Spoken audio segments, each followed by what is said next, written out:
Alright guys, welcome back to the Bodybuilding and Business Podcast. This is episode 3. We've been MIA for a while, just working on some stuff, but we're coming back and going to be a bit more consistent this time. Gonna probably lock in. Yeah, we've just been ridiculously busy. Yeah. And we're never available at the same time. No. And it's pretty annoying because we have the technology and we just Skype each other, but we're just lazy. Yeah, we're like, we'll plan to do something in a way and then we just both end up just working and like, oh, shit, we were meant to do that. Yeah. And then it just happens. So what's the main thing keeping you busy at the moment then that's stopping this? So, recently I've been working on some larger projects with people. So mainly it's just having to learn so much more at the moment. So I've been learning After Effects, and it's just something that I can add to my videos, something a bit more to... What are After Effects? After Effects is kind of it's just another editing like software. It's kind of like the Photoshop of Premiere, like of video. Oh, so it's a program. Yeah, it's another Adobe program, and it's basically, it just can add so much more to the videos if you know how to use it right. So it's a difficult platform to thing to start using, like, because it's all the Adobe products are just very complicated, but yeah, it's for good reason. It's because they're so good at what they do, so there has to be some sort of complication in getting started on it. So yeah, I've been doing a lot of that. I built a website, so I've been working on that, tweaking that, perfecting it. Is it live? Yeah. Oh, I haven't seen it. My bad. Yeah, I've just been a little secret about it. Oh, okay. Well, that's your fault then. It's on Google. It's on Google. I've made sure it's actually on Google. Because apparently websites don't just go straight onto Google. You actually have to get them up there. I think I am aware of that. Something to do with SEO for it. Yeah, you have to set it up correctly, otherwise it just won't appear. Yeah, and you got to change around it so you become top of the search list if somebody types in something relevant to your name or something. Yeah. That's something else I have to learn in. You've got to get that search engine optimization. Yes. Completely. SEO, yes.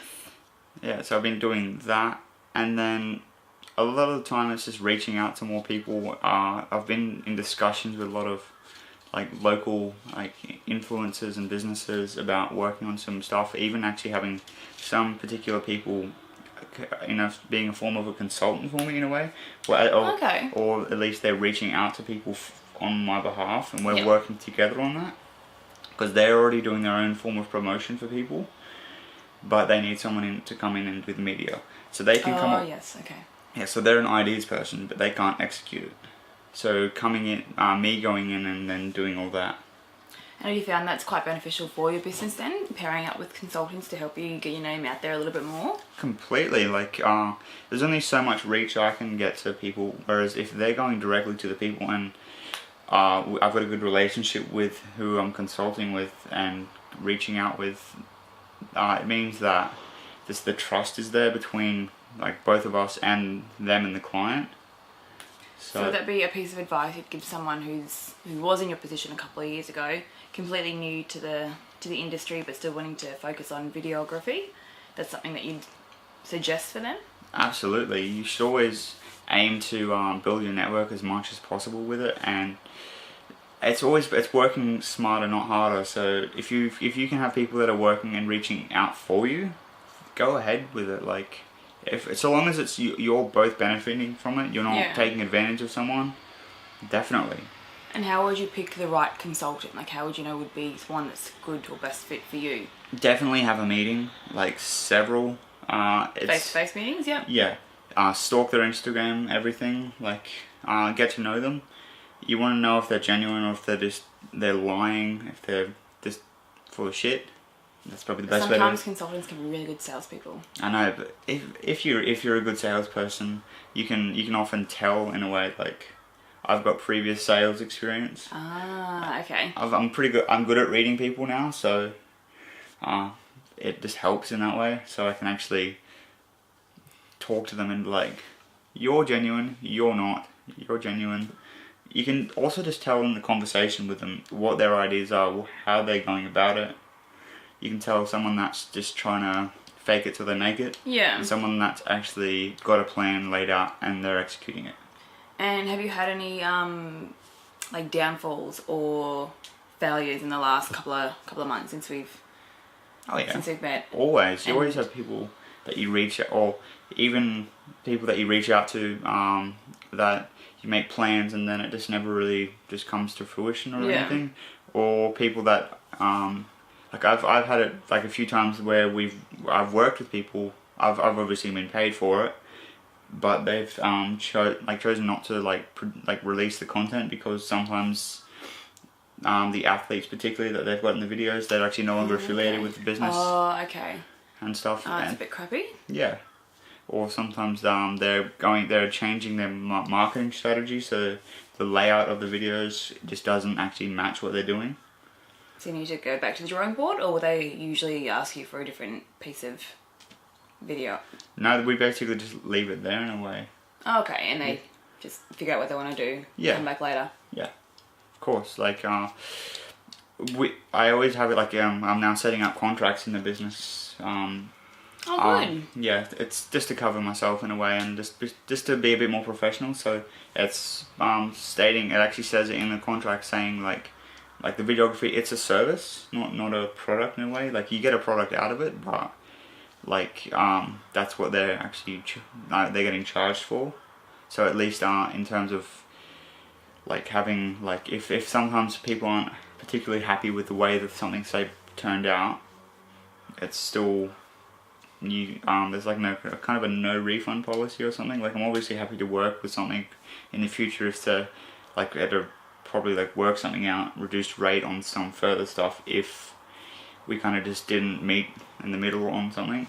Yeah. And they're not happy, so yeah. Oh, that's good. So would you reckon you've learned from these experiences and you could apply those learnings later on? Always. Or is it just... No, always. It's for me not winging it anymore with my videos. Okay. So actually storyboarding them, at least in my head, and getting like a general layout of what I want to do for the video. Communicating with the client, getting as much information as I can about what they need from their particular sponsor or just from a business, what they're looking for, who they're hoping to market to. Yeah. So we can make sure that we're even using the right music. Because if you're marketing to like a younger generation but you've got older style music, it's not really going to work. You've got to like just match the like demographic in every way. Yeah. So. And how long did it take you to realise that was something that you needed to start focusing on? About a few months, and just okay. a few times, just I suppose just looking back at old work sometimes and thinking perhaps that's just not the way I would have liked to actually do it. And even looking like whilst I was even creating those videos, it was like even the particular music I chose, it was like I just don't feel like this fits, but I'm gonna roll with it. Yeah. Yeah. Oh, it's good. So it's good to see that you actually are constantly educating yourself and things like that. But what other types of things that you're doing to keep yourself sort of at the head of the game? So how else are you self-educating? So I'm always away from the videography, because I only do so much with that, because you can only do so much to always stay ahead of the game with that. It's honestly just repetition. Yeah. And just practice. So I mean, I suppose I go and make my own videos and stuff as well, just for creative. Yeah, I've seen you go off down the Gold Coast and further down south. Is that mainly for clients, or is that your own sort of... So down in usually a lot of time it's for clients, but then sometimes if I'm just down there, I'll just take my drones videos. Even if I'm down there for a client. You got two drones? Yes. Oh. Two. I've got Jesus. Yeah. Who needs two drones? No, I'm kidding. Me. My brother's a pilot for one of them as well. Oh, that's good then. That makes sense. It's good having two licensed pilots. Yeah. God, that's expensive, isn't it? To become a licensed pilot for a drone? Not if you become a registered pilot a registered drone flyer. Not really. Ah. Unless you only have to actually go through the qualification stuff if you're flying above 2 kilos generally. Ah. And these drones aren't, and that generally is only about $1,500 or something. Okay. To do the full licensing. It's a small investment then. Yeah. All tax deductible as well. So. Helps. Again, always looking to be as efficient from just the business perspective and how you present yourself, and then also from a profit side, because you have to have in and out and cash flow. Yes, that is something that we need to have. Definitely. Usually, to to live. Of course, you know, you don't live for free. No. Well, that's good. So you make your own stuff and you come back and edit and you learn from there, obviously using your new program and things like that. What about social skills and things like that? Do you ever read podcasts on how you can perform better with marketing and sales or stuff like that? I know that you have come from a sales background, but how do you keep yourself ahead of the game there? I honestly read a lot of books on kind of self-help, but also just understanding human behavior and how to actually communicate better with people. Like, I'm still actually slowly reading the How to Win Friends and Influence People book. That's apparently a very good book that I'm yet to read. It's excellent, actually. It's just over there. I might steal it. It's so good, actually, because it just gets you to rethink how you would communicate with anyone. Like, because you can so easily just come from a place of, like, when you don't think about how you're going to say something to someone, how it can just come off as snarky and very just rude towards them because you're not actually tailoring it towards your audience. It's also, you can also then sometimes communicate with people and try and be dominating in some way because you're trying not to get any sort of, like, I don't know, negative feedback from them, that you just want them to accept that they have to do something. Yeah. Whereas if you actually have a conversation with someone and actually just listen to them. Yes. Because a lot of times they're actually going to resolve the argument just in their response to you, because they're gonna actually see that you're actually willing to listen, communicate with you, and yeah, I notice that all the time. Another key thing is to paraphrase what they're saying. Gives them affirmation that you actually are listening to them as well. So you ask them a question or something they've sort of just asked you / answered, and they're like, "Oh, you actually are listening to me. I do trust you a bit more." Exactly. Because a lot of times people can pretend like they're listening, but you know that they're not, because they're not following along in the conversation at all. Yeah, adding little sneaky things to see if they actually are.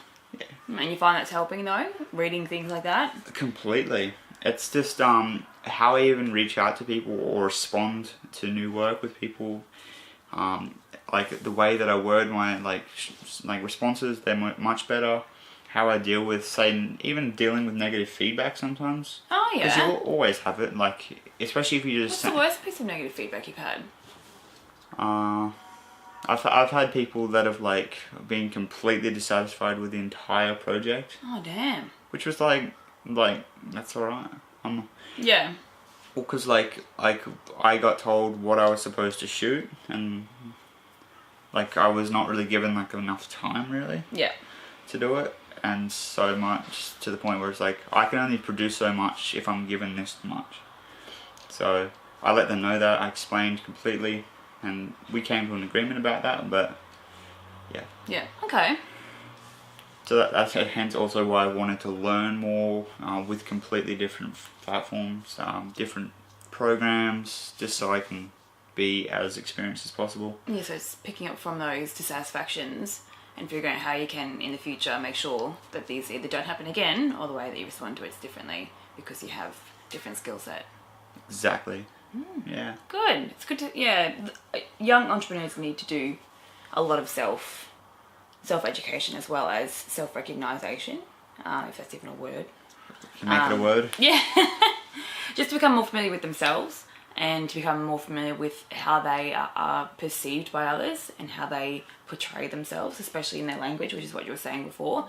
Language is key, and unfortunately, if you're targeting to different markets, you need to make sure that you are acknowledging them with a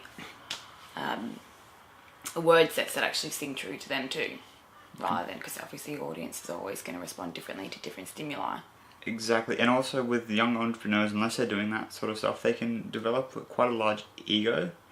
And I know a fair few people that do similar stuff to me, and they just have an overly inflated ego, and it's honestly. And how have you found that's detrimental to them? Because sometimes egos can play in people's favours, though. I have found, even though they can be a complete arsehole, but because they're brilliant and they are so confident, it has worked in their favour. And so I'm on the perception of them from everyone else, feedback from other people that I've worked with that know of them, saying like just who they really are, and it's kind of held the person back in some ways because people have chosen not to work with them. How they've like reached out and presented themselves. Because like a prime example, I would say would be Lane Norton. Like I would say he has a large ego, and too right, because he is a very intelligent man. Yeah. But he has a huge ego, and he loves to not argue, but have debates about things. And he's always right. So it's good to see. Sometimes an ego is good because I think because of his ego, he's become as popular as he is, as well as his knowledge. But yeah, sometimes I think it can work in your favour, and sometimes not so much. Yeah, completely. Well, in the scientific industry, like with all the researchers, it's good for them to argue because it evokes like it's a large conversation that just comes out of it from them, and they honestly end up educating themselves even more from going back and forth with their own arguments. And I do love the round tables of them sometimes. Yes. Like, we know that we're not going to agree with this. They actually know the person they're talking to and know their strengths. Well, not their strengths, their what they believe in and what they don't believe in. And it's just funny listening to the way they do interact with each other. And it's usually always at a good, stable level. Yeah, like no one's left offended in any way. Yeah. They're very just collected with their like responses and their own point of view. Yeah, and that's their own form of self-education as well, having those round tables, I would assume. So you talk with other experts in the field, learning from them, and you can obviously take on board what they're saying, or you can discount it and just keep going with what your beliefs are or what your science says. Yeah. So for you, in between like where we left it off and now, how's everything been going for you? Like it's been picking up, which has been good. So with the PT stuff, that I'm trying to focus a little bit more on that. I've spent more time doing some more marketing on that. It's still finding hard the balance between both the jobs because I'm still yet to make a decision on when to leap. Mainly because unfortunately the good old Australian government won't give you a home loan. Not the government. Banks won't give you a home loan if you're a subcontractor. Yeah. Well, they will. You just have to jump through 7,000 hoops. Yeah. And with my partner being a subby as well, it's like 3,000 hoops to jump through. So keeping a secure income until that happens. So still, the main thing I'm struggling with is time for that. But I am learning from that. And now with the self-education stuff, I still do heaps of podcasts because I don't have the time to read. So I just listen to them. But the main thing for me is more so making sure I'm becoming a personal trainer that people want to work with, and making sure that I'm still friendly but also have a power of authority over them. So that's what I'm trying to learn now, to be the friends but also to be like, no, you actually have to do what I say because I want you to better yourself in this exercise, or this is actually beneficial, especially when it comes to functional movements. So the slow, boring movements that are actually going to help them in the long run to fix little niggles and stuff. People find them extremely boring, which is fine because I find them extremely boring, but explaining it to them in a way that you have to do them, otherwise you can't do X, Y, and Z later. So it's learning how to talk to people to explain that properly, as well as learning those movements and making sure that they can feel the benefits from it as well, because they are quite little movements and people do them by themselves, they might not be able to do them properly. But for the main thing that it's marketing, like, because with the fitness industry it's so saturated. I'm never going to be a Lauren Simpson at that field because I'll never, no offense, I can't like do WBFF or anything like that and get that kind of exposure. And it's hard to get exposure if you're not, it's hard to explain. No, it makes perfect sense. Yeah, it's just difficult to become known. And because I don't want to be the girl on Instagram that's always half naked, but rather providing value to everything. So all my posts, rather than just doing a mindless comment, making sure there actually is meaning behind it, and making sure that my posts always have meaning behind it, rather than just posting a random photo. And it's fine, there's nothing wrong with people doing that because it keeps up their feed happening, because the more you post, obviously the higher the engagement. But trying to make sure I'm doing that right as well. So a lot of research around social media. I did a marketing challenge with the guys in Melbourne called Think Tank, from Small Business Performance Coaching, and that was to learn more about Facebook marketing. And I think I got, out of the week that I was there, I got 15 leads from the ad that I did, and it was just opened up another avenue of Facebook marketing which I didn't know about before. Tailoring, not so much tailoring the audience, but tailoring the ad so that it can actually provide those leads.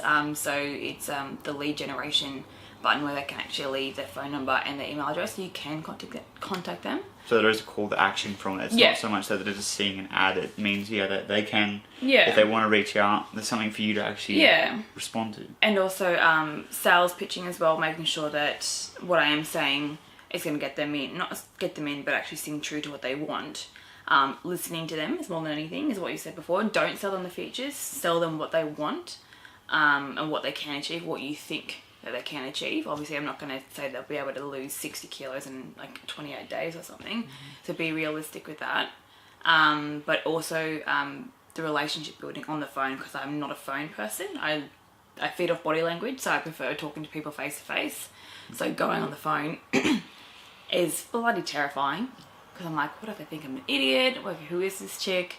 And then securing that sale, but then also ensuring they stay on as clients. So therefore building that relationship, and because with the fitness industry, some clients obviously want different things, like some want this, some want that, and making sure that I have the knowledge set to deliver on those things, obviously if that's the area that I want to become proficient in. Of course. And most of it's just healthy lifestyles and changing their habits. So for me it's habitual changes at the onset. Yeah, because you've always got to tailor things like to specific clients, and then if you want them to actually get the results that they want, again, having to be both their friend and an authority figure in a way, like that you have to have them actually take you seriously, because otherwise, when if they're going through a tough time or something, it's like as in like the phase that they're going through. Say if they're in a contest prep, they're digging, they're feeling like shit.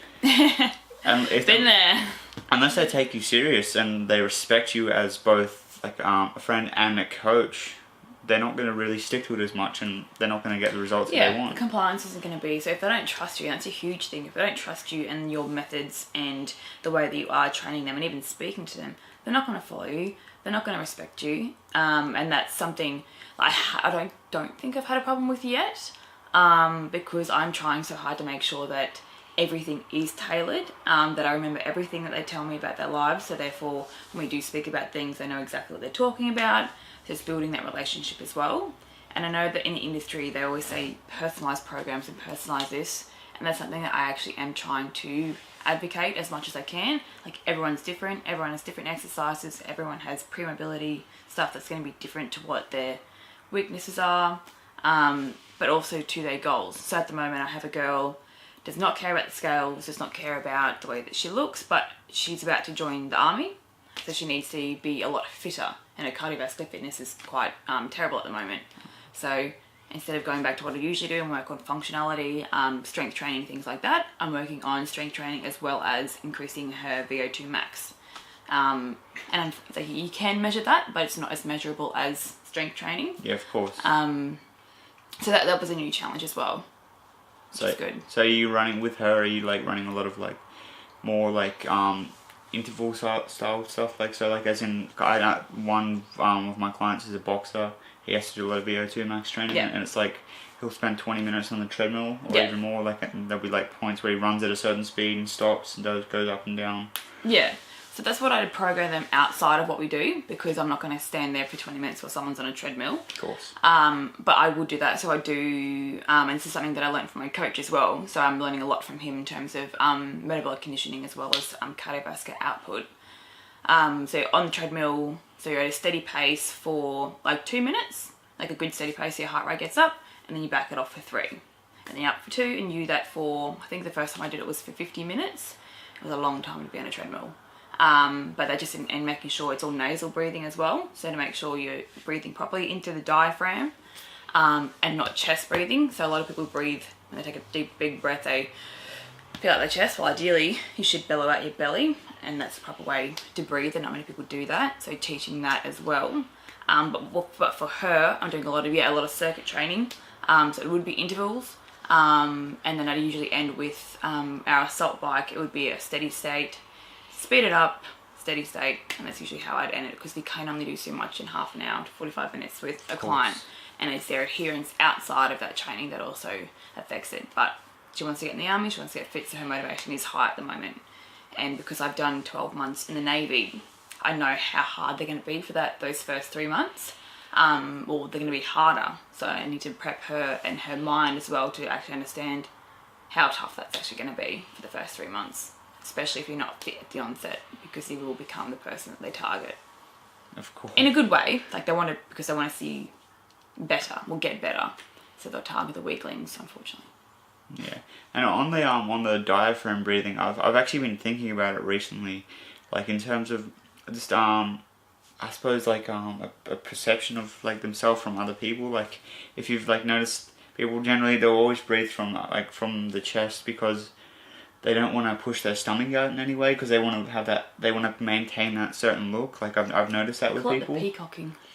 Whereas or when I tell people to have in movements, so shoulders back, chest forward, I like just think like you're a peacock, you're walking around like this. Like, I'm so good. Yeah.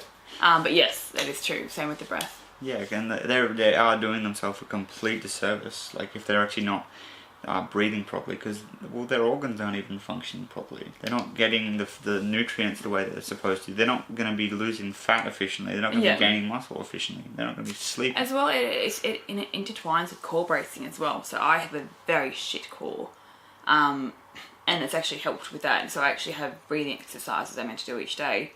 So breathe in for X amount, hold for X amount, and exhale for X amount. I could not do it for the first time. Like the first session that I did, I was like so out of breath on the breath out. I found was a lot harder. So I would inhale for 10, hold for 5, and exhale for 20. I was shocked at how hard it was. It's difficult. It was ridiculous. Because you have to pick a speed that you exhale at that would equal you finally actually finishing blowing out all the air in 20 seconds. Yes. Whereas, because you can easily just breathe out really fast. And I've gotten the hang of it, probably not to that length yet, but it's taken a while to even get. So I think I can now exhale for 10 without feeling so out of breath after it that I have to go at the end of it. But also, yeah, the diaphragmatic breathing in with the deadlifts, squats, or your compound lifts as well is key. But I find I have to mash out my core, so I get a what do you call it? Not medicine. Oh yeah, sometimes a small medicine ball or like a. And you normally get like one of those little fidget, like a lacrosse ball. Yeah, like a lacrosse ball, and just roll on it, so it's like under the ribs. Yeah, I sometimes do that. I'll actually lie down I'll rest my head on my foam roller, and I'll just get my hands and just dig it in. Yeah, it's nice. And then as soon as I finish it, everything breathe. is loose and loosey-goosey, and it just works a little bit better.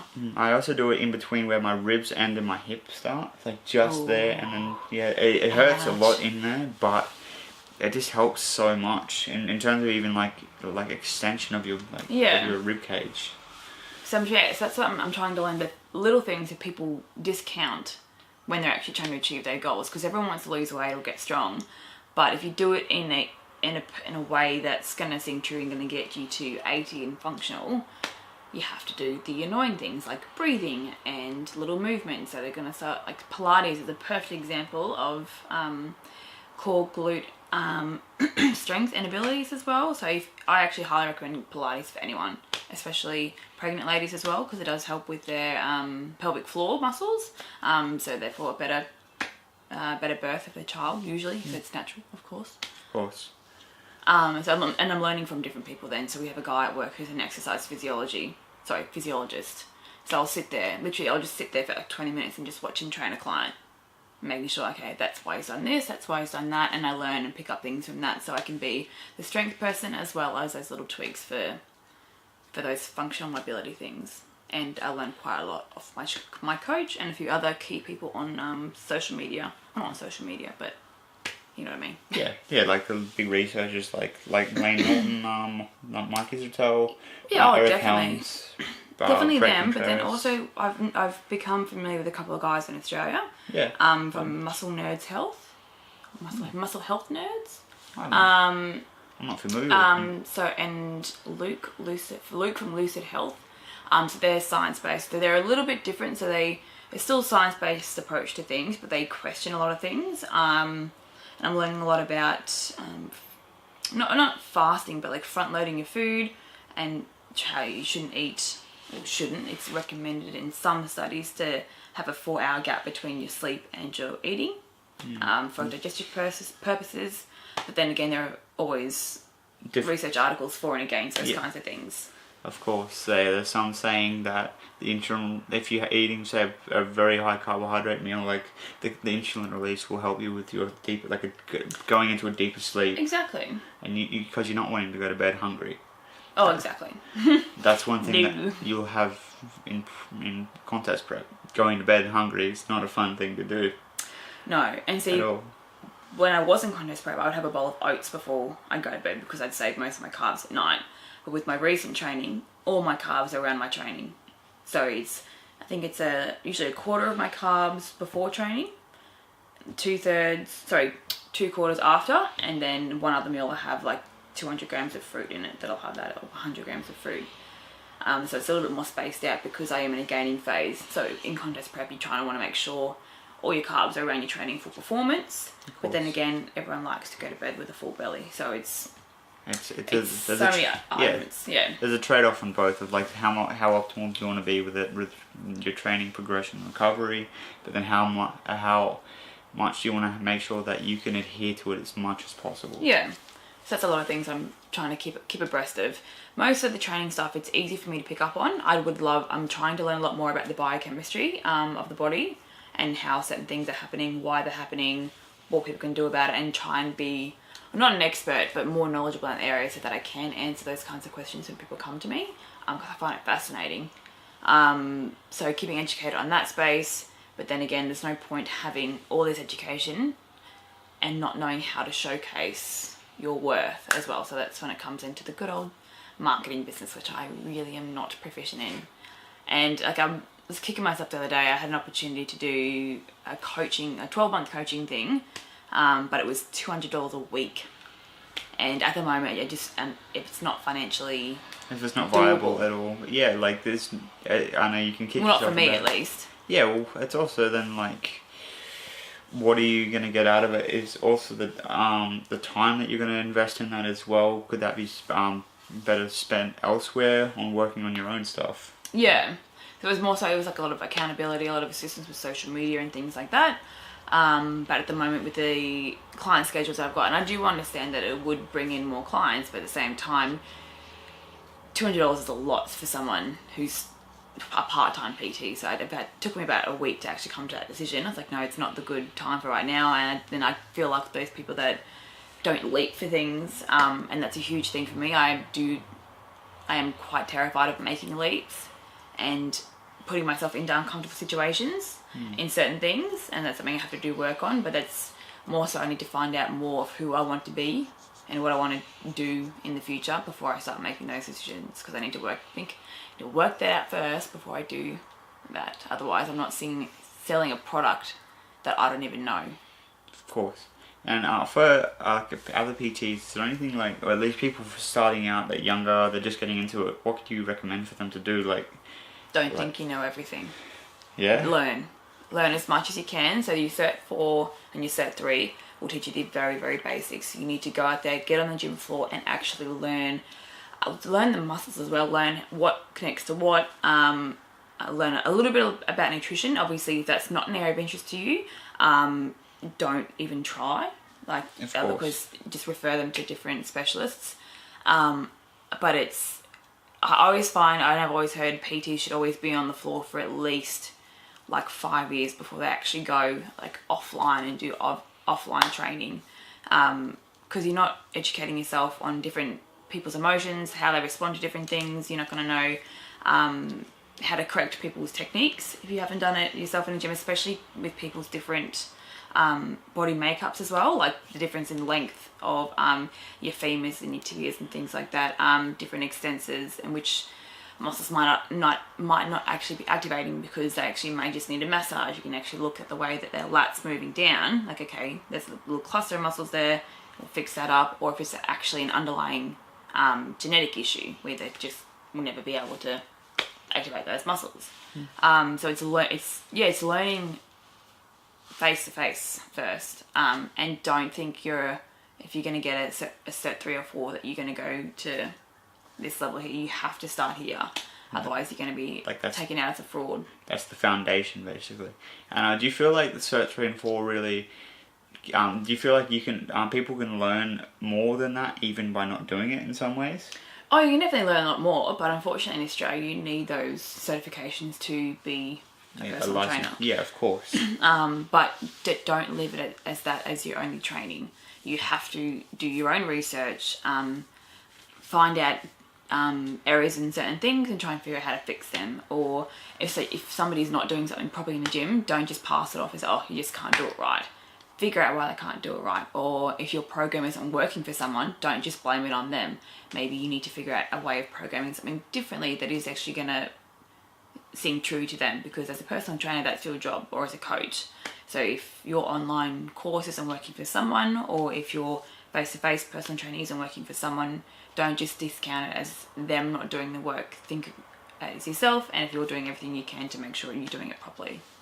I think that's a lot of things that personal trainers don't do. They just think it's their own clients' problems, when in actual fact, you need to make sure you're programming a program that fits their lifestyles, fits their wants and needs, but obviously keeping them in an uncomfortable situation, because training is uncomfortable.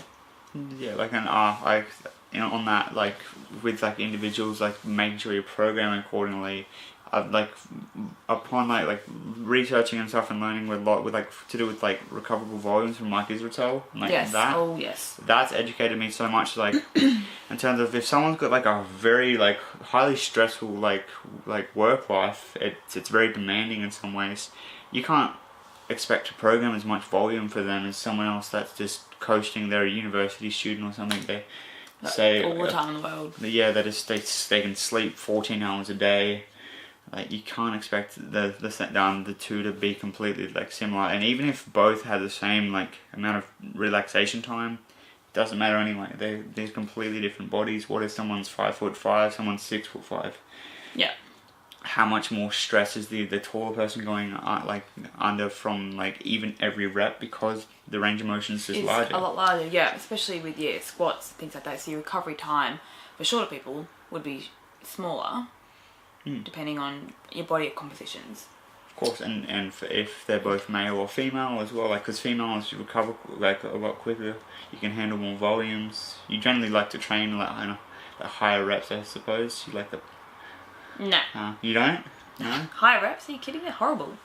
When I say higher reps, I mean like 15 usually. Oh, it depends on the exercise. I like to just lift heavy. I'm in a mostly high rep like mesocycle at the moment. It's a 7-week one. Okay. Because I'm just coming out of a mini cut, so it's maintenance going into. It's to give my connective tissue kind of a break, because it's all been stress. Yeah, like below sets of 12, like mostly sets of 6 to 8. Yeah. So my connective tissue just needs a break, because I feel like if I don't like let it rest, even though I'm deloading like periodically every like 4 weeks or so, I'm just gonna snap something. Yeah. And that's the thing a lot of people don't do. They don't pay as much attention to their recovery and rest as they do to much of their training. Unfortunately, you have to take both hand in hand. So one of the things, especially with like challenges that we host at the gym, people go so gung-ho for the first 3 weeks, and then you ask them how much time are you actually dedicating to your rest as compared to your recovery, and it sort of shifts their mindset, like, oh, okay, my body actually needs a rest. Like for 3 years, I was doing 6 days a week training, so weight training, and now I'm doing 4, and I'm eating more calories than ever and still maintaining a decent weight. Because I'm not doing compound lifts, it's hard to me to figure out those kinds of strength, but my strength is still increasing. And now in my current phase, I'm in a hypertrophy 1 phase, which I am enjoying, because now I'm doing different movements, but every now and then obviously I do find it annoying because it is in compound stuff, but then again I need to try and make sure that I'm not so much that, but acknowledging the coach and his expertise. And then I'll have, just like I said before, bad weeks and good weeks, but then again for my mind I need to make sure that I can lift heavy. Like that's something that's important to me. Like, and when I say heavy, I mean heavy for me that I think is challenging. I get off and I'm like, yeah, fuck yeah, I did that. But that's just for my mindset. And obviously, you need to do certain things to become better with a physique body, especially for IFBB. But for my mindset to keep me motivated with training, I need those kinds of things I'm finding, which isn't a bad thing, but you just learn different things. And now I've got to make sure that with my clients, I acknowledge that as well. So if they really, really want to be able to squat, but their body composition might not call for it right now, do all the things that'll get them to there, then so we can slowly incorporate it. Yeah, you can slowly introduce it in. Yeah. Also, if they've got overly like long femurs, their squats are tipped over, or even if their hip structure doesn't really even warrant them doing that sort of movement. Yeah. Mobility is huge. That's a lot of thing that people or PTs discount is femur length when it comes to squats. You think they can't squat properly, or that's a bad squat, that's a good squat. I'm like, well, no, it's actually just your anatomy that's causing you to do this movement that way. Like if you can probably see, I have decently long femurs. Yes. Yeah, yours are huge actually. Yeah. What is that? Yeah, so I have a very tipped over squat. Holy moly. So it's always why squats has always been a hard thing for me to actually progress long term with, because there's always a limiting factor with I also then don't have the best ankle dorsiflexion. Ah. Yeah. Why? Mobility issues and just not doing it. Have you tried to strengthen? Oh yeah, I do. Do tibia raises and things like that? Yeah, and I do like exercises like the one where it's so you put one foot back, you put one foot forward, and you slowly like lean forward. Yeah, I've actually I'll be doing a post today or tomorrow on things you should do before you squat, and one of those things is those ankle movements as well. Yeah. That's annoying. Do you use lifting shoes, so elevated heels? Slightly, yeah. I make sure that completely, yeah. It helps a lot because it's just that little bit of assistance. Yeah. And then it's because I could put a 1.25 kilo plate underneath, but because that's just not consistently like the same as it just goes up and then you curve your foot around it. You just can't get quite the same drive through it. Yes, and that's something you don't have to educate PTs on, but also the person, because they might look at their own squat and be like, I can't do it. Why can't I do it? So there's something wrong with me. It's just telling them, well, no, it's just your anatomy doesn't call for it. So you have to fix the way you do things to suit your anatomy. Of course, like I'm an alright deadlifter. Oh, deadlifts are my jam. And I'm a great hip thruster with my structure. Yes. Like the way that my hips sit, even the way that they're turned, like that I can I'm good at hip extension exercise. Yeah. Like I'm very good at those. I'm good at stiff leg deadlifting. Yeah. I can move a lot of weight with that. That's good. But efficiently. I find my back gives way first for stiff legs rather than my hamstrings. It's a bit annoying. Yeah, my grip's always been like a limiting factor in that way. Like, but it'll always be like you always got to move more than you can hold. Oh yeah. Which is why straps aren't a bad idea. And chalk. Yeah, straps sometimes for a purpose. Yeah, chalk's good. Different grips as well, but obviously you want to make sure you don't favour one grip for too long, and that's what I did. I favoured overhand, over and under, and that's ruined the connections between in my lat muscles, and I had to. And the first couple of phases of the last thing is try to fix that. And I still have issues. Especially in neutral grip presses. So much weaker in my left. So trying to strengthen that because I want to make sure everything moves adherently with each other. Of course, I mainly end up just doing hook grip now, actually. And it's something I can do pain-free. I have no issue with it. I don't experience any sort of any sort of arthritis or anything in my hands afterwards. And that's something that, as a PT, that's part of self-education. You have to train yourself to figure out what's working good, why isn't something working, and then go and investigate those things. And if you are not a personal trainer that doesn't do that, you shouldn't be in the industry. It's something that you shouldn't be doing because you need to spend the time to learn out why things are happening, go and research it itself, and then apply it. Yeah. So, good old science. That's great. So we've actually been going for about 45 minutes because it's the third clip. Oh yeah, cool. We've covered a bit. So I think we started with yourself on how you've been self-educating. So this episode is probably, I think it's aligned to what we were actually planned on what our little struggles are and how we've kept self-education up as a key thing to keep ourselves competitive. You're a little bit more competitive in your field now, I definitely see. I see you all over the place at the moment. I need to get to your level, but I am my own limiting factor. Of course, and we're both doing different things as well, so the rate of progression is different. Yes. And also just the way that we market and the way that we go about even educating ourselves. Like I still educate myself in the fitness industry and stuff because it's something I love. Yeah. I'm making sure that I'm always researching podcasts and doing that because you can only learn. You can never learn so much. Yes. If I'm not educating myself on something, my brain would die, I think. Yeah. I can't just be going to work, not learn anything, and go home. It has to always be active, and that's sometimes a bad thing, because I always feel like I'm not doing enough, because I always think I should be doing more, or learning more. So I've got to make sure that I bring it back a notch and be like, no, it's okay. Sometimes you don't need to be listening to a podcast when you're not doing anything. Yeah, so, it's learning to play the long game as well, and realise that you're not going to be where you perhaps want to be in 5 years, but you might be in 10. Yes. And just accepting that, just go with the flow and just do as much as you can at the moment, but not to the point where everything just starts to just go backwards. Yeah. I think our next episode should be in the gym. Yeah. That'd be good. Actually in the gym? Yeah. Yeah?